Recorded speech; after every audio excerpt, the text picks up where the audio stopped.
being from here and growing up here and raising kids here, what I value so much is the real depth of culture, like true depth of culture, especially getting into music with my son. And I can point to my high school and be like, certain kinds of music were birthed from different scenes. And it's a special thing growing up in a place and raising kids in a place where we have access to industry, all kinds of industry. You want to be in aerospace? We got that here. You want to be a florist like me? You want to be an artist? You want to be a writer? You want to be in the movies? We can do everything. Hello and welcome to Here in LA, South Robertson edition. Today we talk with Brooke Wetzel, who is a floral artist, a longtime Angelina, a mom, and a giant music fan. She's known her husband since she was 13 years old. How cute is that? We will talk about some hidden gem food. That's hard to say. We'll talk about some hidden gems in the food and coffee departments of South Robertson. There's departments there, I guess. And which famous actor bought her childhood home, and what it was like growing up in Venice before the cops built a substation on top of the skate spot. So with no further ado, here's Brooke. Hey everybody, I am in the backyard of Brooke Wetzel in South Robertson neighborhood. Yeah. Those are question marks, people, because we're not real sure. But I mean, who better would know than somebody who lives there? You live in South Robertson. Yeah, I say it's South Robertson. Yeah. Okay. And then I'll describe it. It's one of those little pockets of neighborhoods where I use actual like landmarks, descriptors. You know, by the 10 and National. You may have passed it on the freeway. Yes. Or right on the 10. Don't people know Hamilton High? They should know Hamilton High. Karen Bass went there. She did? Yeah. So did Fiona Apple likes to deny it. Why did she deny it? I don't know. I remember listening to her on the radio when I was in high school, and people were super hyped. She only went there for maybe like a semester before I was there. Shia LaBeouf. Really? Yes. Hamilton High, I thought, is like the magnet school of all magnet schools for entertainment. Yeah, performing arts, yeah. Right. A lot of actors. And so why would Fiona say, nah? Where did she say she went then? Well, she said she grew up in New York. Oh. So I think it was more of like a status-y thing. I don't know. But this is the status. I think it's a cool school. That's where I went. I went there. My husband went there. Did you guys meet there? We did. We met at Hamilton. He was in the humanities magnet, meaning he was a smart kid. And I was in the, as they call it, the regular school. But I was an art student there. I was a photography major. Oh, wow. Yeah. You know, because Marshall, on the other side of town, has like 3 different schools. There's a bunch common. Sotomayor has 4. Venice has, I think, at least I think 3 magnets plus the neighborhood school. Does that create a bad vibe among the kids there? Like, that's really interesting. You'd pick up on that. You're in the bad part. I'm in the good part. Yes. That does happen. Short answer, yes. There's sort of some self-segregation. So there's 3 schools. There's the neighborhood school.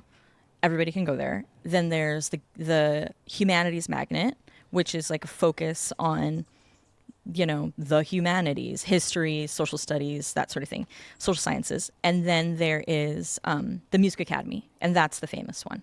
Now they call it AMPA, which is Academy of Music and Performing Arts, but we call it Music Academy. And they have their own classes. They have their own teachers. So does humanities. They have their own building. The neighborhood kids kind of mix through. Everybody shares PE, you know, whatever, electives, some of them. Do you guys eat together? We have the same lunch periods, meaning there is always going to be some segregation with it. But then again, I haven't been in high school in like 20-something years. Right. So, yeah. But we remember. I mean. Oh, completely. Okay, so I went to a traditional breakfast club high school in Illinois. Very cool. We kind of segregated ourselves. I mean, the jocks natural. were over there. Yes.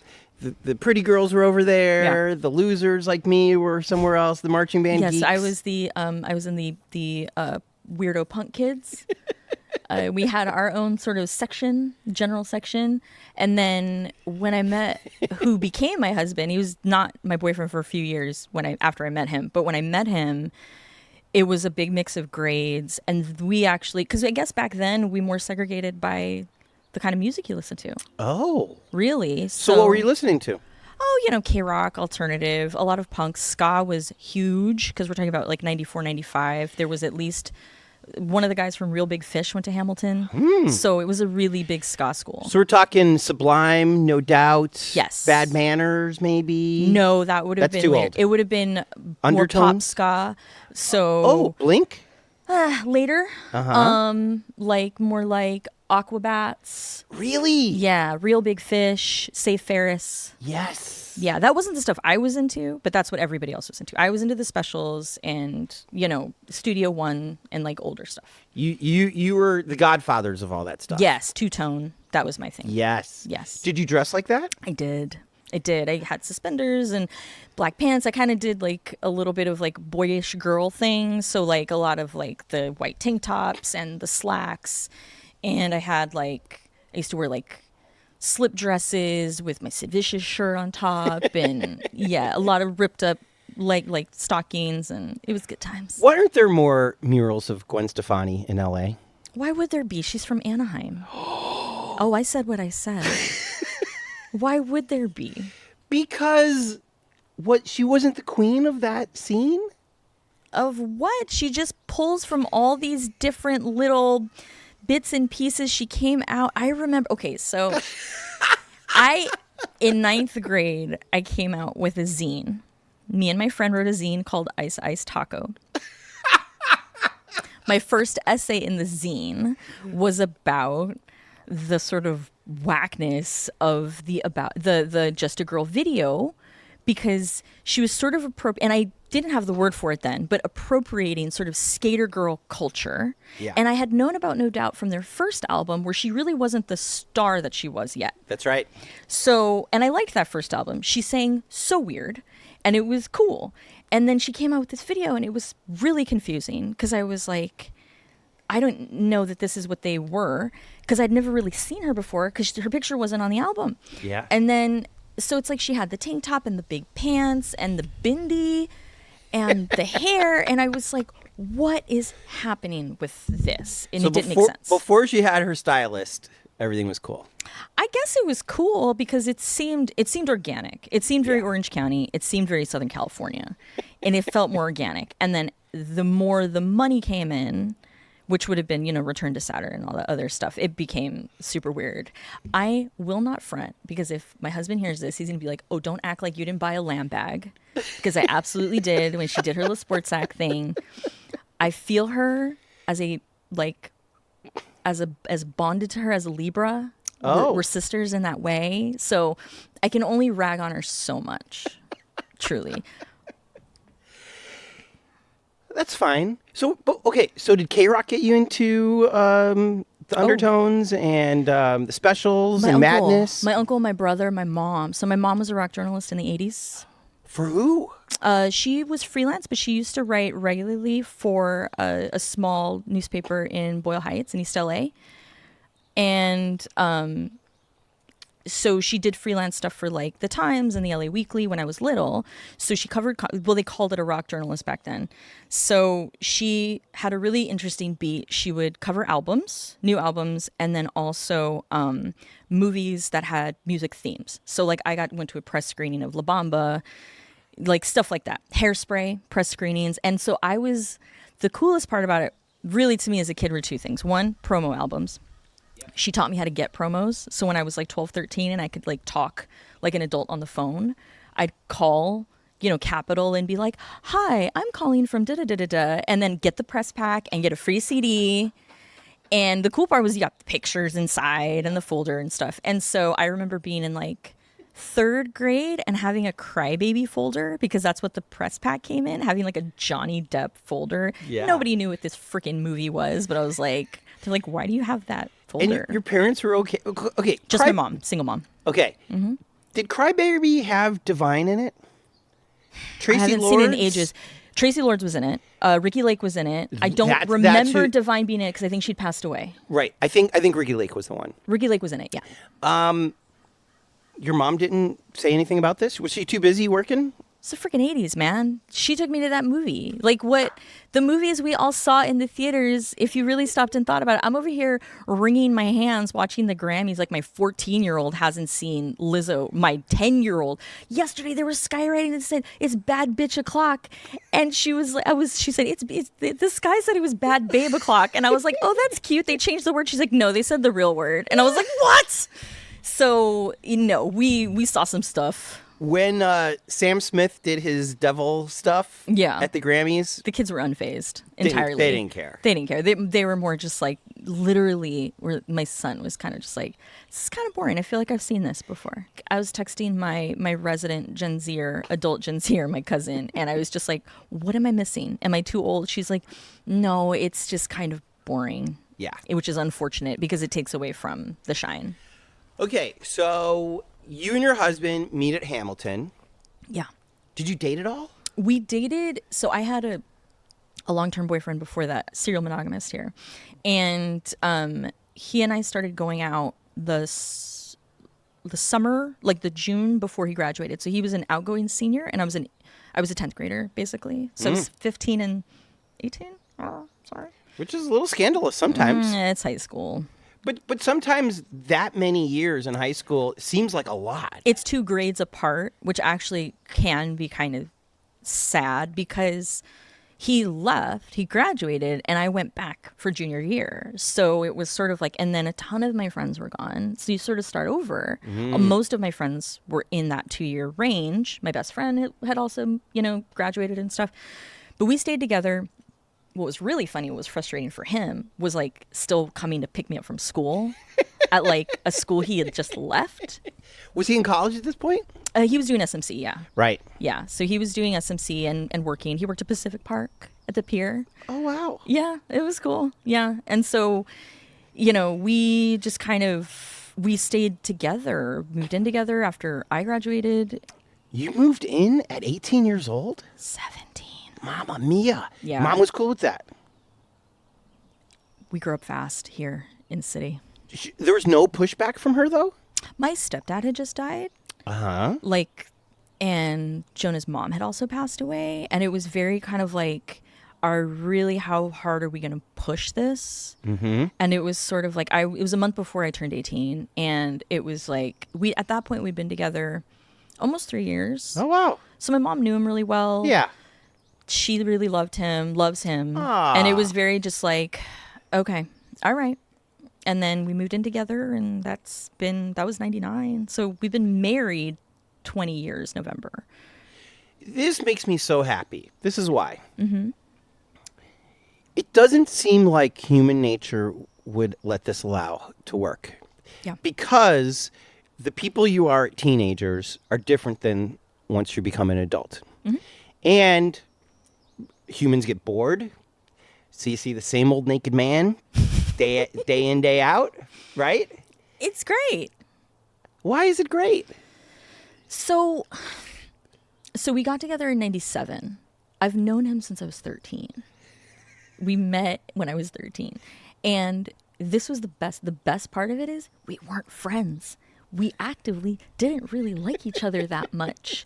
We shared a mutual best friend, which is a weird thing to say, but that was sort of our connector. But we didn't hang out. We weren't really friends. We didn't have that much in common. We didn't think we did. Mm-hmm. So when we first got together, like I guess the first time we hung out, not really a date, we realized we had a ton of really hard, deep things. Single moms, dad's gone, that sort of stuff in common. Yeah.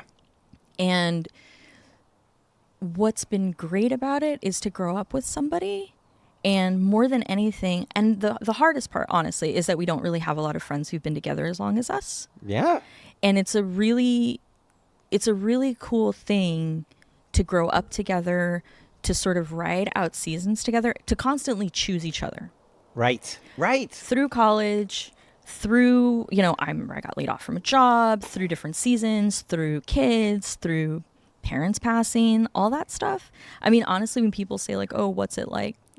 he is my family. Aw. That's it. He's my family. There's nothing. And I think it is the absolute corniest, lamest thing to be like, I married my best friend. He's not my best friend. He's my husband. Which is, I think, deeper and more special. Yes. And we just choose each other. Always. We prefer one another. We prefer each other's company. Our kids are so cool and awesome, and we still would prefer to spend time with one another. It's just, he's just, I don't know, man. He's my favorite.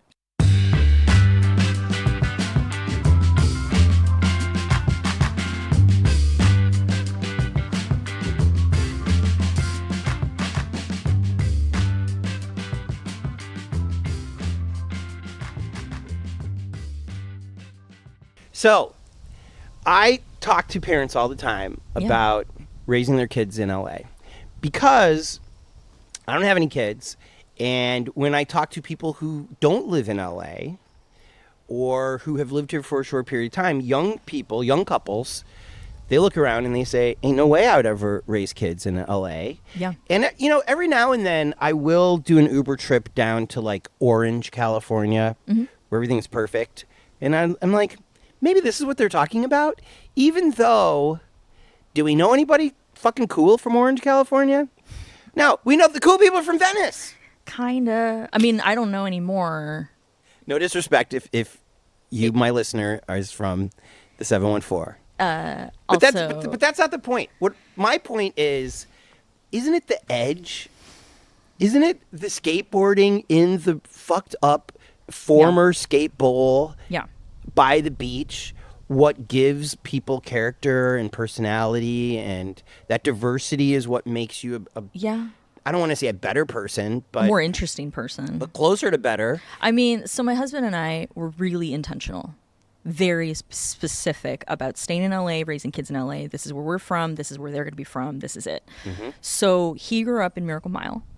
And is he Jewish? He is Jewish. How about that? I mean, they're the best. So he grew up Jewish in, you know, he grew up like, you know, up the street from LACMA. And so that was culturally significant for him and for them. Sure. And, you know, he watched the downfall of Miracle Mile, and then it come right back up, and used to shop at Orbox, which is now the Peterson. And he remembers all that stuff. And he actually grew up in the house that his mom grew up in, that his family bought in the 50s. So his mom went to Fairfax High. He went to John Burroughs. His mom went to John Burroughs. Like, they went through it. And so we knew we didn't want to move to the Valley. We didn't want to do what everybody else was doing, which was move to Van Nuys, cross your fingers, you get into a charter school halfway across the city, and not build community. It just really wasn't what we were going to do. Okay. People did that in your friend group because the houses were cheaper in Van Nuys? Yeah. But didn't you talk shit about the Valley your whole teenage Literally my entire life. I joked with my husband that I needed it in my ketubah, that I would never move to the Valley. My cutoff for the Valley is Sunshine Canyon. Where's that? That's like literally the last street before you get to Ventura when you go over Laurel. Like, it's the last light. He's like, that's Laurel Canyon. I was like, I said what I said. Absolutely not. Never. You'd never. I mean, I will go to Ventura and I will buy things, but I will never live there. Never, ever, never. Because why? It's so flat. And there are interesting parts. Don't get me wrong. Toluca Lake is adorable. Yep. That Bob's Big Boy? It's beautiful. Over there, like, by the 5, and you get these little houses that look like little, like, gingerbready. And the roads are wider. There's parking. But nobody walks anywhere. It's too far. It's too hot. Are people walking over here? They do. That's the really cool Where are part. they going? Okay, so right here on Robertson, we're right off Robertson. This chunk of South Robertson. And when I say Robertson Boulevard, I'm not talking about Kitson and all that. Right. We're on the south end. We're closer to the 10 and National. There is this teeny tiny little resurgence. So we've got Underground Coffee Shop, which started, I want to say, in like 2018-ish. And they were the first ones to come in and actually like bring people back to Robertson. What's it called? Undergrind. Undergrind. Is it one of these that look like it's in like a ramshackle house? Yeah, because like all the storefronts on Robertson are kind of old and they were built in the 50s, so they do look like little houses. Which is great. It's cool. And they actually had to, their offices, they're not kitchens. So they had to gut it and put a kitchen in. And so it took a long time. I'll tell you why I think it's great. We are so close to Beverly Hills here. Century City, too. Yeah. And Century City, and you called it Beverlywood. Beverlywood, even Culver City if you go on the other side of the town. So all these kind of posh neighborhoods Yeah. that struggle to have charm and realness and edge. Yeah. This part of Robertson, you're absolutely correct. Nothing but edge. I mean, we still have it. And honestly, like, so my son's going to go to Hamilton next year. He now will be like, I'm going to go get something to eat. Goes to the Taco Bell I used to go to. He can go to the liquor store where I used to buy cigarettes in 10th grade. It's still there. Like, the stuff is still, Campos is still there. We used to go there in high school. What's the donut store? Miss Donuts? Miss Donuts. Yeah. It's been there forever. Yeah. Forever. And it kind of looks like it. Well, it is good though. And then the hardware store that's down there, it's been there since I think their second generation. Everybody who works there, it's a big bunch of brothers. Their dad started the store, and like one of the guys who works there lives upstairs. And can you walk all the way down to Pico? You can. I mean, there's sidewalks sidewalks the whole way. There's a huge chunk where it's just like the backs of houses. It's really residential and it's hilly. Yeah. You go up a hill and then down a hill. But on the way, you'll hit the Robertson Branch Library.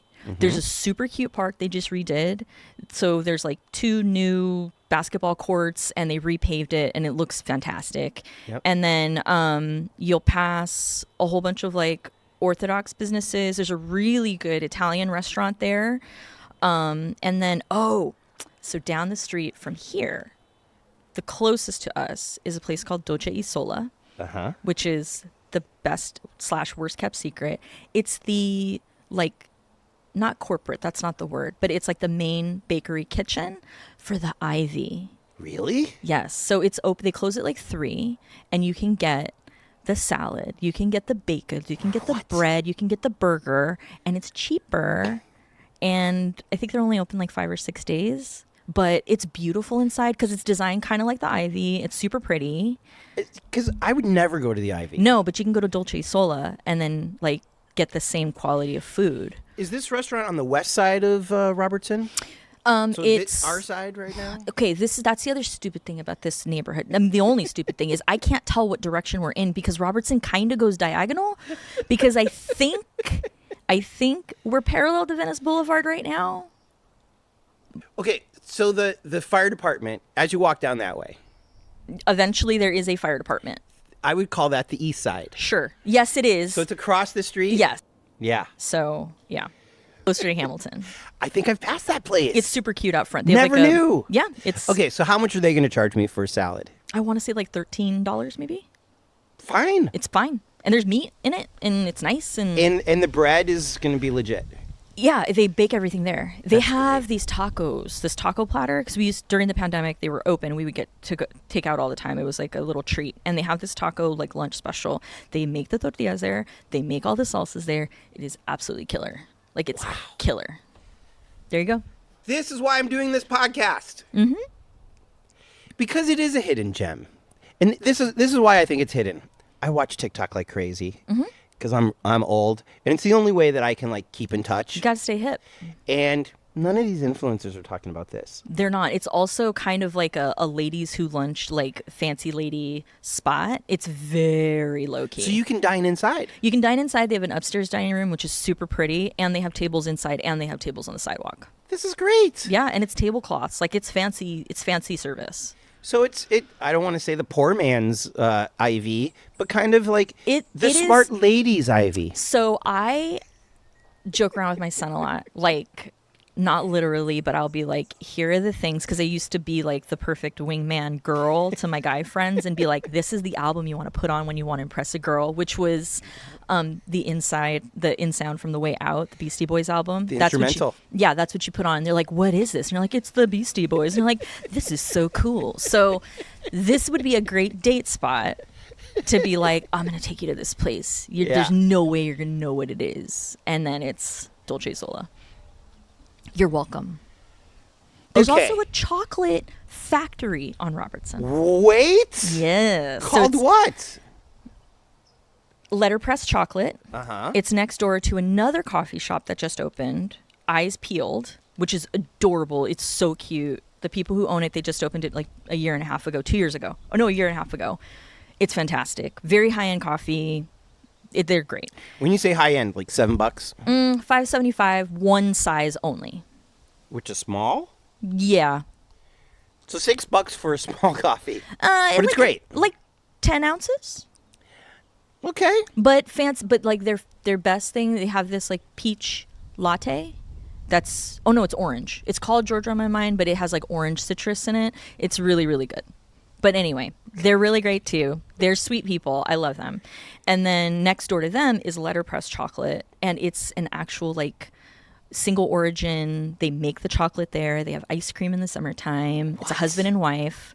You can take tours. They do give tours of their little factory. I don't want the tour. I just want the ice cream. Now that you say there's ice cream. Yeah, there. they have chocolate ice cream that they make on site, and then they have their chocolate bars. So they're going at seas. They're like, No, it's a completely different thing. Like I've had it, and I've been sober a really long time, but the only thing I can compare it to is it's like wine.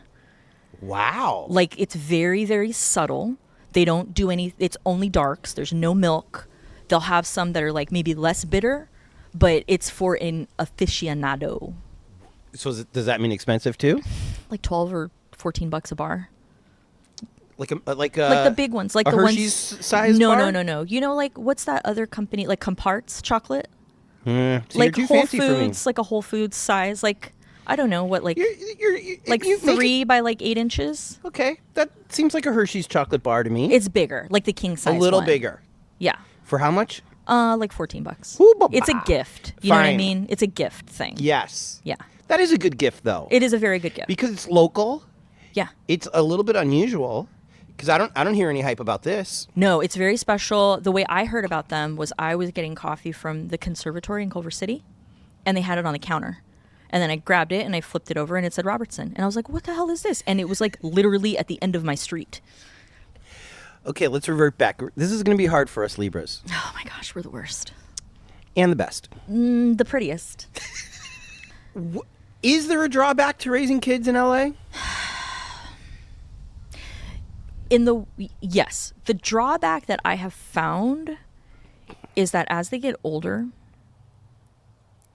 people get a lot more protective of their kids. And it's a struggle to keep, build, and nurture community. Huh. So people have, I mean, I think it's generational too, but there's a real focus on when they get to be a certain age, then you get them in solid activities. What we see a lot around us, a lot of our friends have their kids in like league baseball, travel volleyball, like hardcore, like, they learn instruments, but like they're doing it 5 days a week. And we don't really have that for our kids. And not because we don't want to, but because we're a little more free range than that. Yeah. And honestly, both my kids are ADD and my son's interests change constantly. Mm-hmm. So it's like, I don't really want to dump a lot of money. Like I'll do, he did one season of flag football. He was so good at it. And then the next season he like completely forgot about it. It's like, that's fine. So it's cool. But, when you, okay, I'm an Uber driver. Yeah. I'm usually driving at this hour. Mm-hmm. It pisses me off so much when I see this line of station wagons. They're not station wagons. SUVs. Of SUVs and vans waiting to pick up their little angels from school. Mm-hmm. Because I believe that the kids are going to be fine. That they can walk home. Yeah, they don't want to. My son does not want to walk home. Really? No, he was. So when he first started, he started middle school in the pandemic. 6th grade was like pandemic. He's not lazy. No. Is he afraid? No. So why doesn't he want to walk home? It's kind of far. I don't know. It's like how far? It's like 3 miles. I used to walk it all the time. Did you have a bicycle as a kid? No, I walked. He can't. Well, this is the thing. When he first started, at first he was using his skateboard, but they don't have lockers at their middle school. Weird. They have. Well, I went to the same middle school, and my 7th grade year there, the first year was the first year they didn't allow anybody to use the lockers because it was also the year after the riots. So there was a lot of gang violence, there was a lot of drugs, and so it was a security thing. kids were hiding contraband and Yeah, and weapons, yeah. maybe. Yeah. Weird. Drugs, probably mostly. So they took everybody's lockers away. And then they're also now at this point, there's more students than there are lockers. Right. So they just said, forget it. So he can't carry a skateboard. He can't lock up a skateboard. It's not really a thing. He doesn't have a bike. He doesn't want a bike. So for a while in the first year, in his 7th grade year, he was doing the Metro bikes. Oh, cool. Downside of that is they have to be locked back up at a Metro station. Yeah. So then he would still walk another like mile and a half home. Oh, my God. And it gets hot. The backpack, because they don't have lockers, he has all of his books, an iPad, all of his stuff. I'm so glad I asked you this. Yeah, the backpacks are really heavy. And then I'm not going to like, we're not doing roller backpacks. That's extremely nerdy. All this is understandable now. Yeah, so he was using the scooters for a while. Those get expensive. Yep. And also not super safe. Nope. And it doesn't make sense for him to carry a helmet to school. So it was kind of like, I can structure my schedule to just be there at 3. It's really not the end of the world. And then he's going to be at Hamilton soon, and we're like 3 blocks away. Yeah. And he's super hyped to walk to school. He can cartwheel to school. I mean, basically, the problem is I told him, I was like, there's a weird human fact that the closer you are to the bus stop, to your work, to wherever, the later you are. True. So you're like, oh, I'll be there in 3 minutes. Yeah. And I was just like, you cannot be late to school. Please. Are they strict at Hamilton about They're being pretty late? much strict everywhere. But I mean, dude, he'll miss like, my husband had COVID. And so like I was wrangling the kids and doing all the stuff. And so we missed the bell, but the gate was still open, whatever. I got a call that he missed homeroom and this and that. I'm texting him. I was like, I thought you got there. He's like, I was there. She marked me late and blah, blah, blah. And so, yeah, they don't play. So I need to take it easy on all these parents that are picking up their kids because I don't know the story. They might have somewhere to go after. Oh. They might have a class or something and it's easier for them to get picked up and then take them there. They might be, well, see, the other thing too is that a ton of kids are permit. So many kids don't go to their neighborhood school. Huh. So for all you know, a big long line outside of like, let's say Mark Twain Middle School in Venice, and half of those people might live in Westchester. They might live in Palms. They might live, wherever. So, and they don't want their kid on the bus for whatever reason, or they miss the sign up to take the bus home, or they got punked on the bus. So I'm a big jerk. I need to settle down. You're not, well. I'm a big jerk. It's not your big jerk. It's very get off my lawn. My day. It's get out of my street. I'm trying to drive over here. Dude, tell me about it. I mean, I got an elementary school, a high school around me. I get it. 3:30 and it's like there's teens. The teens are everywhere. You know the worst neighborhood is Beverly Hills. Cuz they've got like 4 schools in a row. Yeah. And maybe to your point, these are out of towners. No, they're very strict at Beverly Hills. Those are neighborhood kids. Yeah. Are they? They're extremely strict. They do not permit out of town. They do not permit cross school. They're very, very, very strict. Okay, then let's continue this a little bit more. Mm-hmm. I'm 56. I'm true Gen X. You do not look it. It's the weed and the California girls. Truly California people. We rode our bikes to school. Mm-hmm. We walked in the snow. Mm-hmm. Sometimes. Mm-hmm. Sometimes Mom drove us. But we also had school buses. But after school, we were in the streets. And maybe Gen X was the last generation about all this. Millennials, probably. Older millennials like me. I'm 81. Were you in the streets after school? Yeah. Okay. Well, yeah. You're on the beach. I mean, I went to Palms Middle School, and we lived in Venice. Yeah. So my sort of weekday curfew was 5. I had to be home by 5. That's reasonable. It is. It's totally reasonable considering school let out 2:33. Yeah. So kind of what I did in between those hours was basically up to me. This is why I'm bringing this up. I drive all over LA. Mm-hmm. Sometimes behind gated communities. Yeah. And my belief is the reason that the children aren't playing outside is because these are different times. There's creepy dudes. I think it was worse when we were kids, honestly. I do too. Mm-hmm. There was Manson. There was the Night Stalker. There was all these, right? Yeah. There was like legit. Crime. Right. Yeah. And then maybe even gangs. Maybe you just don't want your kids on the street because that might would have been in some neighborhoods, yeah, for sure. Yeah. Seems like a lot of that's gone now. Yeah. A lot of it. I don't see bicycles and kids even in gated communities. No. In fact, it's more barren there than it would be on your street. By the way, your street is fantastic. Thank you. And not only are the homes, it seems like middle class. A Like, lot of long-term what used to be ownership. middle class, let's say. Yeah. Just traditional houses, all different. Yes. And what I like the most, I don't see any McMansions on this street. I think you might call the one across the street, and there's some on Is the that street. is that a way. multi-family house across the street though? No, those two are kind of McMansion-ish. So They were kinda built in big the early ass. 2000s. Yeah, and then the ones we're getting that now in our neighborhood. We're getting the real estate / developer guy. Yeah. Will like buy the house and then build it end to end to end to end. Yeah. and max it out. Right. And that's kind of flopping the neighborhood a little. And so it's funny. So what we were talking about off mic earlier when you came in.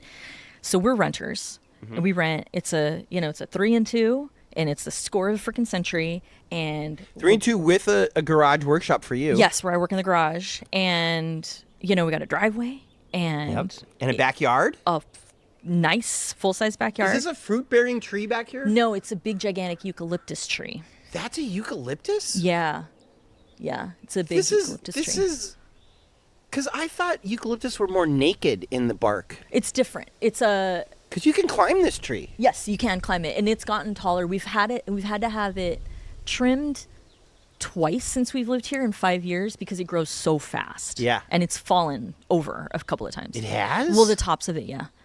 Yeah. Oh. So we have to make sure we have to keep watering it, but That's it's scary. kind of a beast, yeah. But it's a really special neighborhood because there's a ton of this sort of like chunk of streets that runs parallel to me.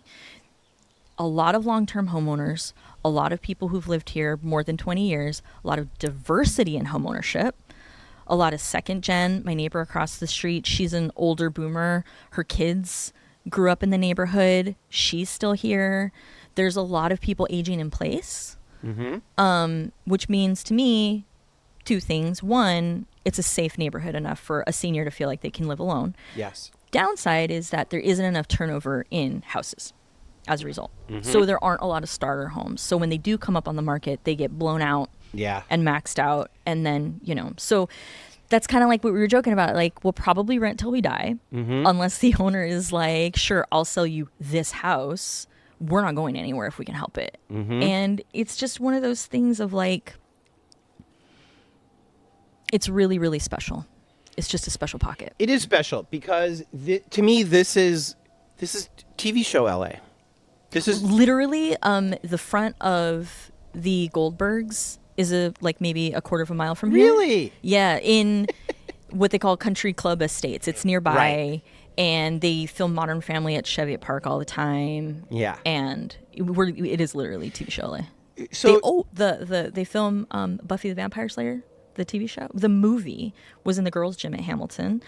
Parker Lewis Can't Lose was filmed at Hamilton. The Ariana Grande Thank You Next was filmed at Hamilton. What? Yes. I remember when they were filming it because they closed it up during Thanksgiving break. And I was like, what is this? And the video came out. Which totally makes sense because that looks like traditional high school. The front of it is, yeah. Yeah. Yeah. It doesn't look like California. Actually, a lot of the California high schools don't look like California. When they high were all schools. built around the same time in the 20s and 30s, they all went Ivy League. John Burroughs, Marshall, they're all the same. Yeah. Yeah. Yeah. Okay. I don't see kids on bikes. Well, it is like 11 in the morning. They're all at Ever. school. When I drive around, I don't see it. You will see it here. I see some poor families have kids on bikes. Only on their block. They're not going anywhere. A lot of kids get hit by cars, dude. People are distracted. They We blow. got hit by cars? No. And then we talk shit about the guy. It wasn't okay then either. We have big wheels on this street. Oh my gosh. Can you imagine? I mean, so it's like people talk about the scandal in like high schools. I hear, oh, there was all these fights and there's this and there's that. And everybody's afraid. Parents are so afraid. The parents are afraid. Parents are afraid. Are the kids afraid too? Sometimes, not really. I don't know. I don't know about other kids. I know my daughter, she's in 5th grade. By now, my son was skateboarding to school by himself, and she just does not want to walk to school alone. She's afraid to cross the street because she is in the car with us. We do walk. People blow these signs all the time. They're not paying attention. They're driving fast in neighborhoods, and they're distracted. They're trying to get to work, especially close to the 10. Yep. Our neighborhood's a cut through, so she's Sure just is. afraid to cross the street.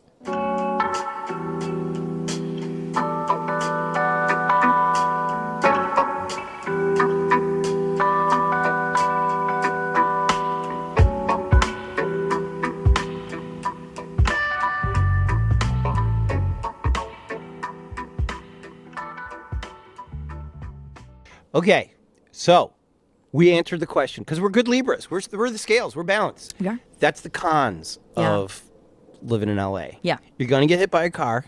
You're going to know a drug dealer. You're going to know a gang member. That's less likely, but yeah. You'll be gang adjacent. I can say, You yeah. knew gang members. I did, yes, growing up. Right, When I that's was what a I'm kid. saying. Yes. You're gonna and they're not that scary. They're Snoop Dogg It depends gang on where members. you're from. It depends on where you're from. I can only speak to Venice, and like there were Dogtown was not scary. Dogtown is in Santa Monica, sir. They're okay. First of all, Dogtown is in Santa Monica. It is not in Venice. It's the border. Let's put it this way. I did not grow up in the hood. My Right. mom was an artist. My mom's a poet.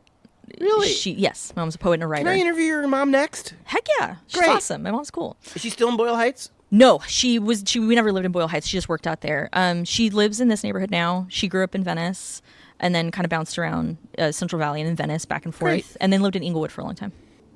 She got us kind of on the outskirts. So we lived like Electric and Superba. So closer, like Abbot Kinney and Venice Boulevard, basically, is where we lived. So I think that's a dream. it was a freaking back house. It was the dream. This is how small this freaking city is.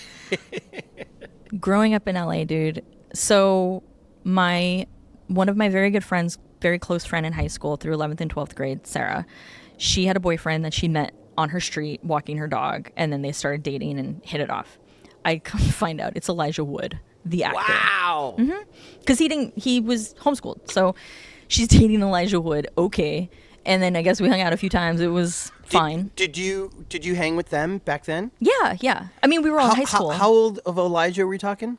The ice storm had come out when they were dating. But like 13, 14? No. We were like 11th and 12th grade. So like 16, 17-ish. Did he have those beautiful eyes as a... He was so cute. Like the last thing that had come out when we were all sort of knowing him was Flipper. And then it was the ice storm, like with Christina Ricci. Awesome movie. It was a really incredible movie. Oh, and then the was not The Bad Seed. That's that old movie. The Good Son. Right. And I just remember asking him questions about that movie. But, the ice storm came out when we were dating. And then when they were dating, he had gone off to film The Faculty. So that was around that time. I think I saw the Donnas at the Roxy.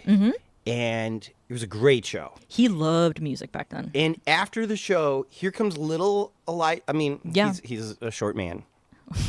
Short king, I guess they call him now. He comes bounding out, just dancing around on the curb, so happy. He's famous at this point. Yeah.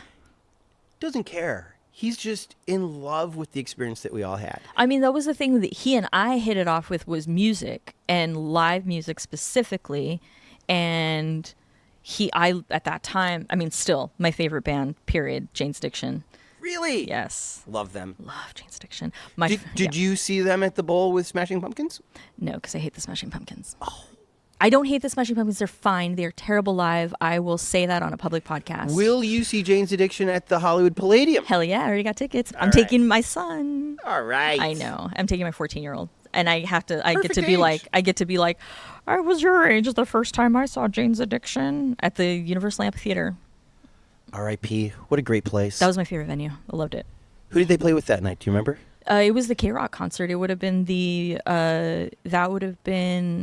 Acoustic Christmas, almost Acoustic Christmas. A lot of people played. Yeah, that would have been the year that I love Jamiroquai. Yeah. And so Jamiroquai had to cancel. And so as like a consolation, the label had all their CDs. You could get their discography. And so I walked away with like 3 CDs and fell more deeply in love with Jamiroquai. But I think that year was No Doubt had subbed for them. So it was No Doubt, Jane's Addiction. My husband would remember more. Yeah. But yeah. Isn't it amazing that Jane's Addiction can have this great career with 2 records? Excuse me, 3. Their first album was a live album. It counts. Why does it count? Because it's freaking. There's songs on that album that aren't on the other albums. Whores, 1%. Look at you. There's early versions of Pigs in Zen. There's The Stones cover that they did? yeah, Sympathy for the Devils on Yeah. that one, but also the Velvet Underground cover. I'm telling you, I love this band. My first favorite band of all time was The Doors. So really, the straight line from The Doors to Jane's Addiction is very short.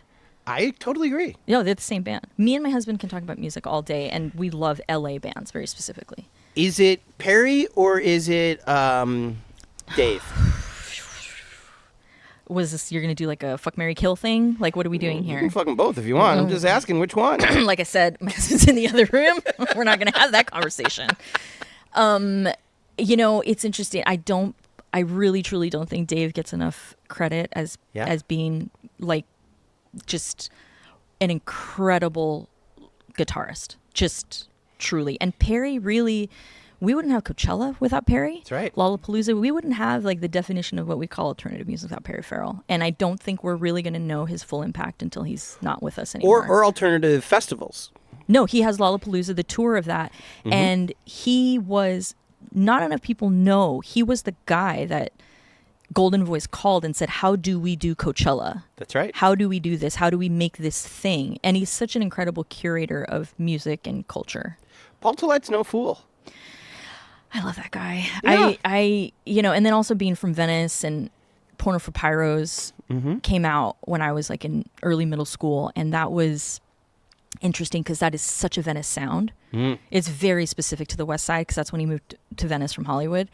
And where Jane's Addiction is very Hollywood, very that pocket, that time, that moment. Porno for Pyros with that sort of touch of stonerness, surf culture. That album smells like incense and like cats. I can't explain it. It's very soft, which is very Venice, but very dirty, very edgy. And it's the Venice I used to know. I don't recognize it anymore.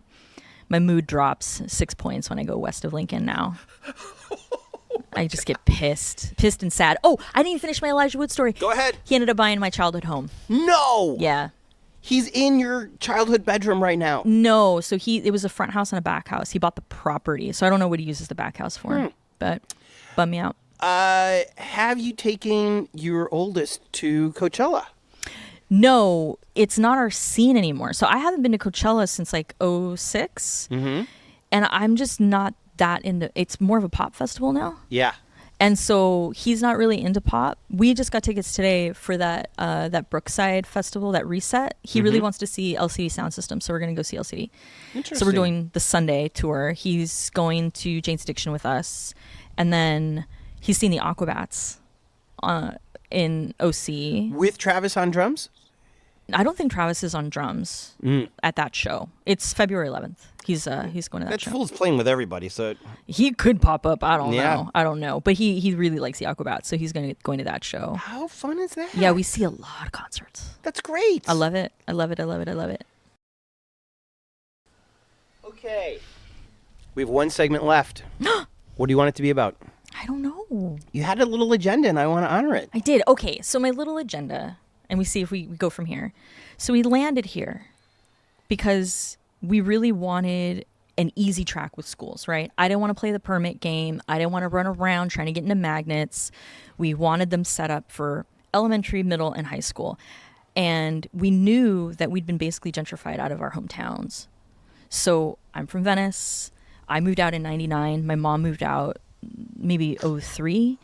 And literally, you cannot go home again. I do not recognize where I'm from. Is this good or bad? That you can't go home again? It's bad in the sense that I feel like a lot of the homelessness that we see are that middle little chunk of people that I grew up, like the cute apartments, bachelors like on Pacific Avenue, people who lived on Westminster who just would live in an apartment for 30 years and kick it and it's whatever. Those don't exist anymore. There's nowhere for those people to build a life, live, and age in place. There's nowhere. There's nowhere for any of us to go anymore. And so in that way, the culture's gone. It's so sad because it's just dust. It's gone. It's completely gone. And it can't come back. It's not a thing. And I remember being pissed off when I was a kid, knowing that some of the rich white kids who would move down into the city were just there to be closer to their drug dealers. Oh. That was like a thing. People would move who grew up in Beverly Hills and in nicer parts of the city, the Valley, and they would move to Venice to be closer to their drugs. They'd want to come and slum it. Yeah. And they could get a cheap place and basically crash and party and hang out and not really. And it was part of the fabric. It wasn't bad. It was just part of who we were. And I miss it in a lot of ways. But, and then my husband growing up in Fairfax, that's another one. The family home got sold. We could never afford to buy, one of those Spanishes like off Olympic or anything like that. And we drive, and the best thing for us about being here is I can take my kids to restaurants that I went to in high school. We have our friend owns Swingers. We go Really? there. Yeah. Stephanie, she's amazing. And we go there every, couple times a month. And I went there when it opened. The Santa Monica or the Hollywood one? Santa Monica's been closed for a while. The one over on Beverly by Santa CBS. Monica's closed? Like 6-7 years? 6 years, I think. I'm out of touch. Yeah, I mean, it's still there, but it's closed. Yeah, it's closed down. Huh. Yeah, but we'll go to Swingers. We'll go to the Norms on La Cienega that my husband went to with his grandma. And it's our hometown. Flip side, sad thing is, that used to be this, that used to be that, that used to be that. That's not there anymore. And that's also its own kind of joy too, though. That's a good thing. I think so too. Mm-hmm. This is why I have a problem when the LA Times hires out-of-towners to cover things like food. It's like, I'm sure you're a really great reviewer, and I'm sure you have a great palate, and you know the chefs and all that stuff. Yeah. But if you don't know that was Pacific Dining Car for decades, and what that tasted like, what that felt like, how kind of moldy it felt in there, then how are you going to talk about the restaurant next door to it or the one across the street? I think context is such an important thing, especially in LA where there's constant change. Yeah. That telling the story about what used to be there is just as important as what's there now and what's going to be there tomorrow. And it's not like we don't have a lot of LA journalists here that you could hire, but they're just in love with these New York journalists who are in love with LA, and they should be. They're in love with an idea of LA. They're in love with the palm trees and beautiful people and the weather, no weather. Yeah. But being from here and growing up here and raising kids here, what I value so much is the real depth of culture, like true depth of culture, especially getting into music with my son. And I can point to my high school and be like, certain kinds of music were birthed from different scenes. And he's gotten into the far side because I gave him all my CDs. And it's like, this is a truly very LA moment. And, like I was telling you earlier, we bumped into Thundercat at Sporty LA on Melrose, where I bought shoes in high school, and Thundercat's from like over here. And it's just one of those special things of knowing. It's a special thing growing up in a place and raising kids in a place where we have access to industry, all kinds of industry. You want to be in aerospace? We got that here. You want to be a florist like me? You want to be an artist? You want to be a writer? You want to be in the movies? We can do everything.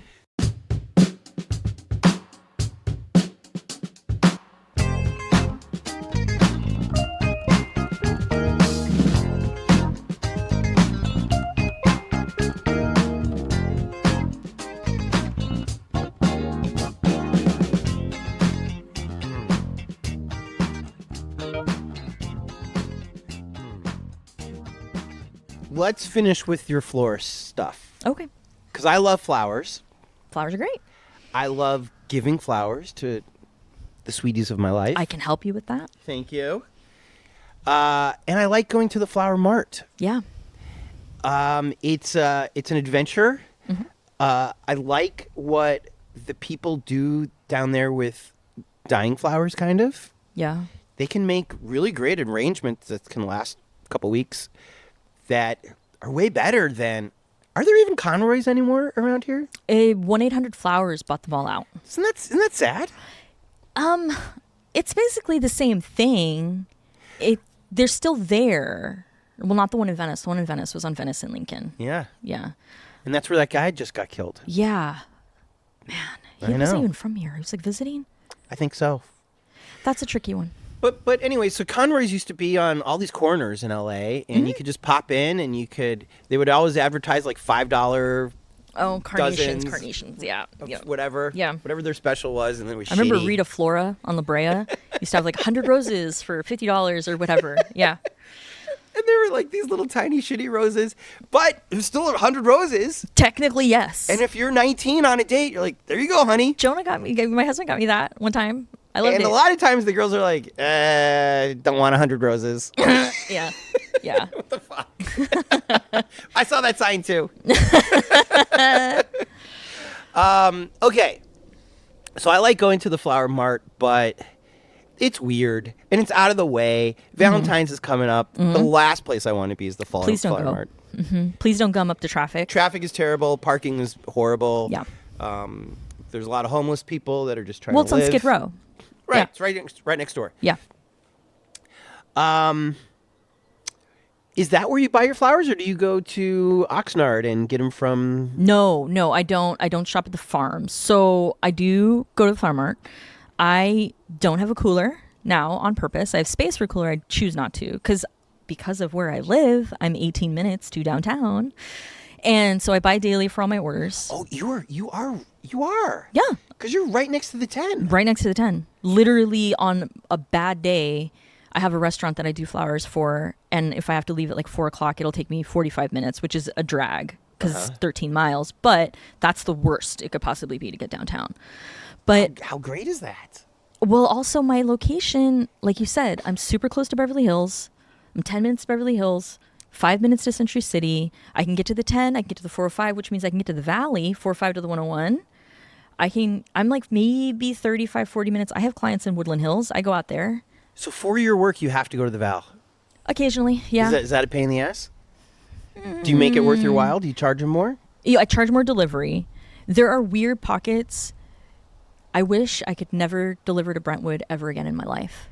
It's a dead end. It's a dead end of the city. There's one way in, there's one way out. That's it. There's no cut-throughs. 405 to Sunset. That's it. You're stuck. And then what? Sit on Bundy for 3 hours? And that Sunset getting home, Forget it. pain in the ass. Nope. There's The no worst. way out. There's no way out. Yeah. No. It's a total dead end. Have you tried to take that Sepulveda past, like towards the Getty Center? Yeah, but again, Sunset. That's the only way east-west. There's screwed. nowhere else to go north. You're stuck because then it's all gated communities. It's like, what am I going to do? Get to PCH? Where am I going?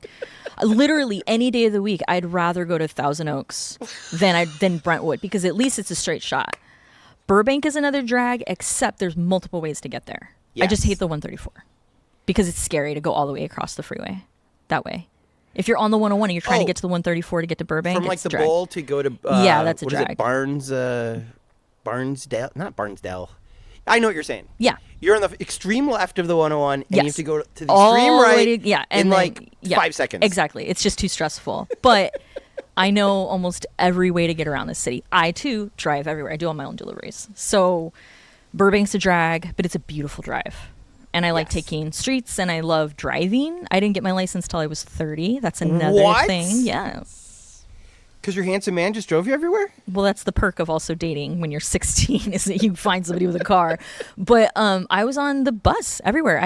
The only reason why I even got my license by the time that I did was because I was pregnant with my daughter, and I was like, 2 babies on the bus is too much.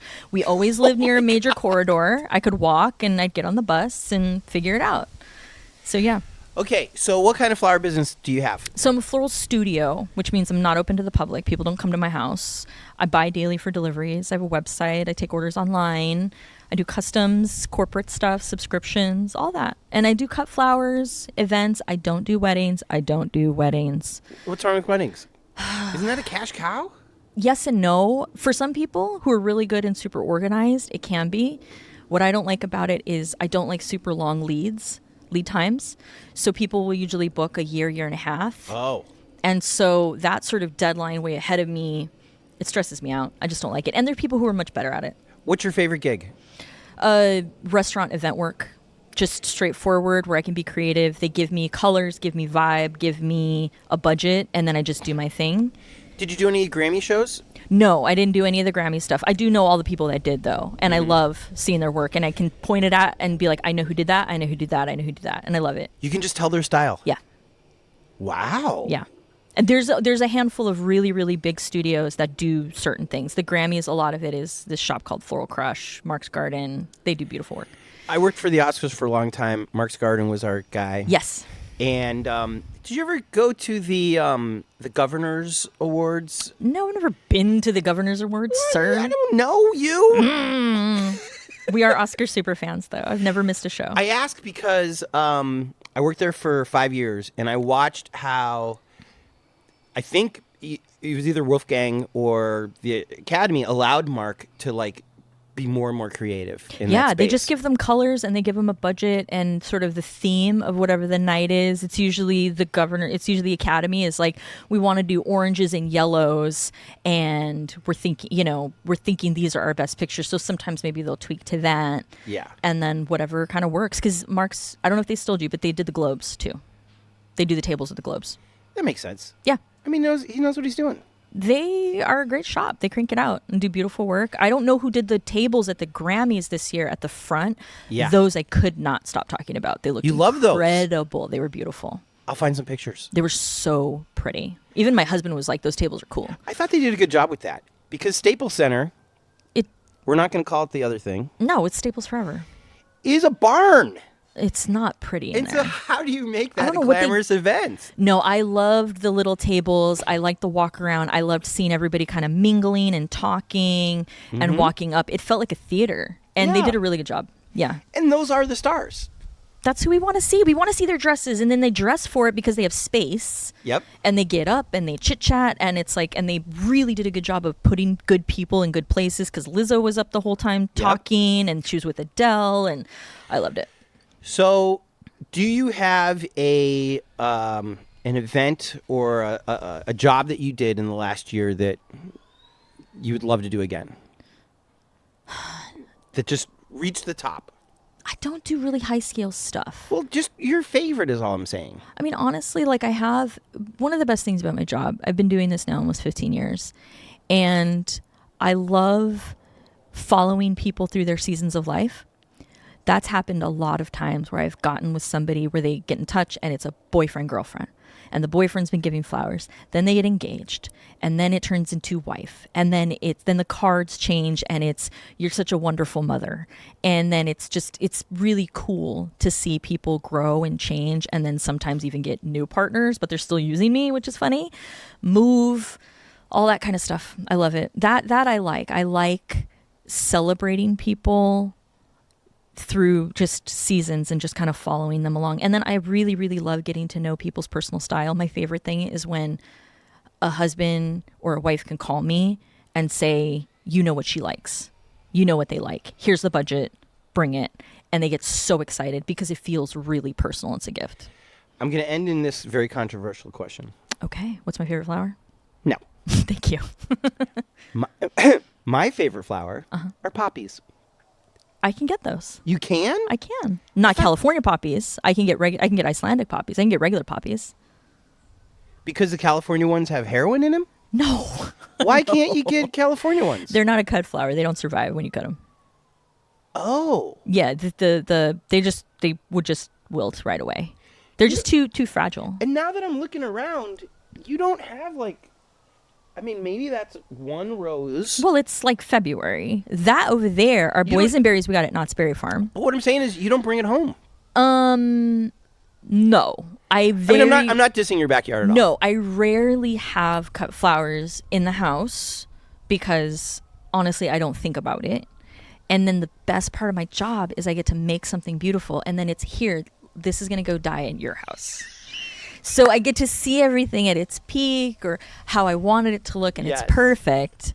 I mean, I have a handful of things that I love and enjoy, and I'll buy a little extra, and then I keep it at home. But I have a lot of plants. There's a lot of plants in the house. But there's no weed back here. Is it because you're sober? Yeah, probably. Is it because Also, that's tricky with kids? I don't smoke pot, dude. Why would I grow Hubby? it? No. No. What? No. Again, we grow up fast. I got clean when I was 19. It was enough. This is why I love natives. Yeah, it was enough. This is like talking to a family in Amsterdam. Kind of. It's like, it's They're fine. like, our kids don't even smoke weed. Are you crazy? What for? It's you Americans that come here. Kinda. I mean, honestly, it's like we talk about it and stuff, and it's around, but I think it's. No, my kids have never seen me drunk. They've never seen me under the influence of anything. I haven't. Yeah. Let's wrap up with this. Okay. we met each other on Twitter. Yeah, we did. And by the way, you are so much more pretty in real life I appreciate that. than your Twitter icon. I don't. You look fine. But when I met you, I was like, look at her. And this happens a lot on the internet. When you meet people in person, you're like, they're taller. Yeah. They're thinner. They're prettier. Whatever Yeah. it is. Well, it's not your face on your Twitter bio either. I think it's just your hat. And like It- maybe like it's a it's piece that of your face. It's that AI thing. Oh, is that what you did? Yeah. Okay. Yeah. Because it used to be a Twitter bird with a fist, but then a lady from MSNBC stole it. Boo. I mean, stole it. I didn't make it. Okay. Whatever. So, so we met on Twitter. Yeah. You are very active on Twitter, which I like. Oh, thank you. You come across as a progressive. I am. I was a little nervous about this interview Why? because usually people who have Bible verses in their Twitter bios. Oh, yeah. Romans 12. Yeah. What does Romans 12 mean to you? It's, to me, it's a call to how to live. What element? Sort of living in it, not of it, that concept of, so I'm a Christian, dun dun dun, and As are many Latinas. I'm not a Catholic. You switch. No, I was never Catholic. We weren't raised Catholic. I would call it culturally Catholic, the way that there's a lot of cultural Jews. Did you have a I had a quince. Yeah, I had a quinceañera? quince. I had a quince, but not at a church. We just had a party. Fun. I wasn't baptized in Catholic church. Huh. My mom, Grandma wasn't into this stuff? my grandma was Catholic. Right. Again, sort of culturally Catholic. We were around. She believed a lot more, and then not believed, but practiced, I guess is the word. I used to go to church with my grandparents every once in a while, but I grew up born again. So I grew up in like hippie Venice church. My mom was born again. Do you remember what church in Venice? Yeah, Hope Chapel. It was over by the post office, so like Windward Circle, close-ish on Riviera, and that's the church I grew up in. And then kind of went away from it for a while. Yeah. Romans 12 Yeah. talks a little bit about let God do the vengeance for you, Yeah. kind of a thing. Yeah. Is that what you're talking about? That and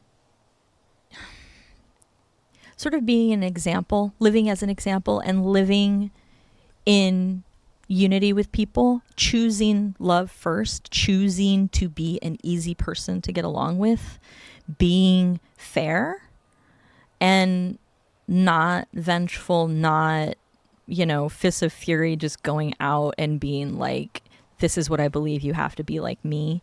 But living in peace with people as is possible, live at peace with the people around you, whatever that looks like. So it's like, Very Libra stuff.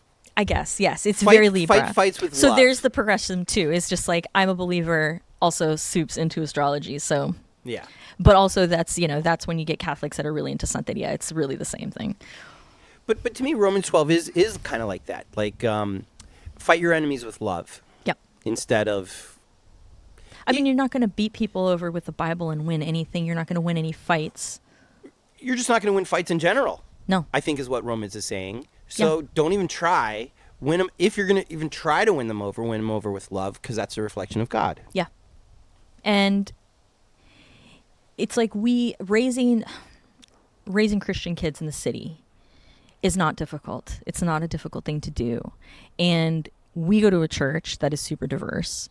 We chose it because it's got ministry all the way up through high school, because it's really big for me, having gone through youth group and different things like that, to sort of have a core community of people and relationships that my kids can build that are outside of our home, where they feel safe talking about stuff. They feel safe asking questions that maybe I can't answer, or they just don't want to ask me, but they have more. It just builds life more. And being a progressive and being a believer are not mutually exclusive. There's a lot of us out here, for sure. And I know a lot of times too. Definitely people, when they find out I'm a Christian, they get real nervous. They do? Oh, yeah. That you're going to try to convert them or something? Then I'm going to try and convert them, that they think that I'm in judgment, that I'm going to be weird. Yeah. I don't not drink because I'm a Christian. I don't not drink because I am an addict. Right. So do you go to meetings? no, not anymore. I used to. Yeah, but I've been clean now.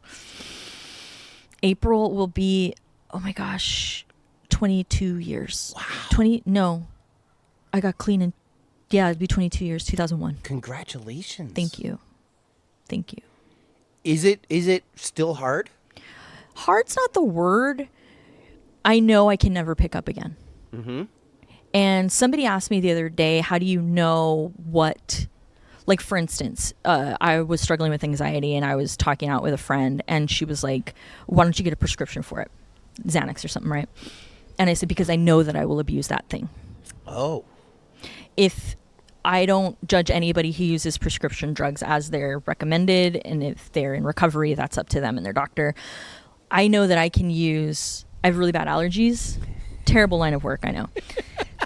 But I get to a certain point where the only thing that will clear my congestion will be like the behind-the-counter pseudoephedrine, the hardcore stuff where you swipe your ID. I can use that without abusing it. I can take one and then not take it for like another month. Yeah. I don't trust that I can not pick up and drink one glass of wine. Right. I cannot do that. I know for me, that's not the right choice. So if you're in the front row at the Palladium, Everybody will absolutely be getting high. and Perry has that wine bottle, There might be water in it, but go on. you think so? We were just watching a live concert on YouTube the other day, and I asked my husband, I was like, what are your bets that there's water in it? And he was like, it's Perry. It's probably booze. And I was like, I don't know. I did used to go to meetings though. And so, yeah, that was a big kind of Whatever conversation. gets you to where you got to go. Well, no, I mean, there were conversations about that. How do you deal with that? And I remember. I guess I'm just setting up the worst situation where Perry wants to pour out a little wine for you. Do you accept it? No. Fuck no, right? No. Also. And Perry knows better in this town. Why would he be pouring wine? Maybe on somebody. He's not going to pour me a glass and be like, here, rando. Here, clearly a 40-year-old mom of two. Which the whole audience is. Oh at my this gosh, point. there's going to be so many old people. It's going to be amazing. And like, oh my gosh. I mean, we got that Golden Voice pass, that like wristband thing. And so we went to a crap ton of concerts. Just let you go to wherever you want. It was the Wiltern, the Palladium, all the big clubs, like the bigger theater clubs. And regardless if it was sold out or not, we could just walk in. We could get tickets and walk in. Is this over? It's over. It was only 3 months. It was like October to December, through the end of December. And you really used it. Went to Mars Volta. We went to Orange County. We saw a bunch of bands. Anyway, there was a lot of that. I was just like, I'm pretty sure I'm getting high tonight. I don't know what this is. And it was Contact high. Yeah. Yes, contact high. And it was I used to be more militant about it because I didn't like feeling out of control. And now it's okay. It is what it is. But I remember going to Coachella and my husband, we were boyfriend, girlfriend then, Queens of the Stone Age was playing. And then it's just a sea of weed. It was just like simmering and coming up. And I remember him grabbing me and just being like, this is stoner balance. Just get the hell out of here. And I was like, what? I wanted to see this set though. And he just like grabbed me and we ran out. But yeah, used to it. Brooke, it's been fantastic. This has been great. Thank you for having me in your backyard. I hope I said some things that made sense. I feel You like that was said a all lot over of the place. things that made sense. Okay, good. You were great. Thank you. Where can we buy flowers from you? Do you just sell to just randos? Yeah, I have a website. I'm a business. I'm What's legit. the website called? The Plum Dahlia. That's me. The Plum Dahlia. Yes. So theplumdahlia.com. Is that a play on the Black Dahlia? No. It bums me out whenever people make the connotation. It just happened to be my favorite color and then my favorite flower. It's a plum colored. It's a little bit of a burgundy, a little bit of a purple, and it's a dahlia. And then I knew that would be the connection. And I was like, all right, I'll let it go. Yeah. So for years, for a long time, people would call me and ask, can you get black dahlias? No, they're not real. They don't exist. Oh, they don't? A very, very, very dark brownish red is the closest they've gotten. But what ended up happening was when that TNT TV show came out, they called me and I actually did their after party for the premiere. It was at the house over in Los Feliz. Oh. They rented out the house. So is that the Ennis house? What do they call that house? No, it's not Ennis. It is a guy's name. It's on Los Feliz Boulevard. Or Fountain? I think Franklin. Franklin. Is that Yes. the one? Yeah, the It looks Lloyd Wright weird. house. It's when you go through the gates, it looks like a lap pool could have been there. Very narrow. It's very spooky and scary I heard inside. that they built it because the family were theater people and wanted to do little cute plays for their friends. It's shaped like that. It's very narrow. It's made out of cement. Yeah. So when you go in, it's little tiny corridors and turns and corners. It's very dark. And it was set up for this event, this party. And so there's little nooks and stuff. But they wanted dahlias for hair clips. And they wanted boutonnieres. And they needed, I think it was like 150 stems of just the flowers. And we ended up building, I did like a wall of black. And they had to spray paint them. So I did burgundy plumish colored dahlias, and then I hit them with a little bit of black paint. But we did I think I made 100 hair clips and 100 boutonnieres, something like that. Was it a good payday? Yeah, it was fine. It was good. And TNT pays. It was a production company. It wasn't TNT, but Even yeah. better. I know. It was fine. It was good. I love doing production stuff. I'm trying to get into styling, so we'll see.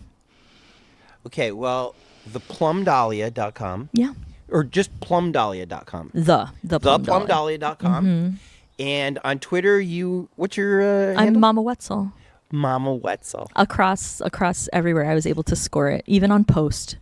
I tried to make that a thing. What a pleasure meeting you. It's really nice to meet you, Tony. This was super cool. It was. Thanks for reaching out. Yeah, this is awesome. By the way, anybody who's out there, be like Brooke. If you want to be on the show, just ask. Hey, I just said, have you been to South Robertson yet? It's kind of a weird neighborhood that nobody's ever heard of. Why don't you come down? It was great. That's awesome. Thank you. Thanks, Tony.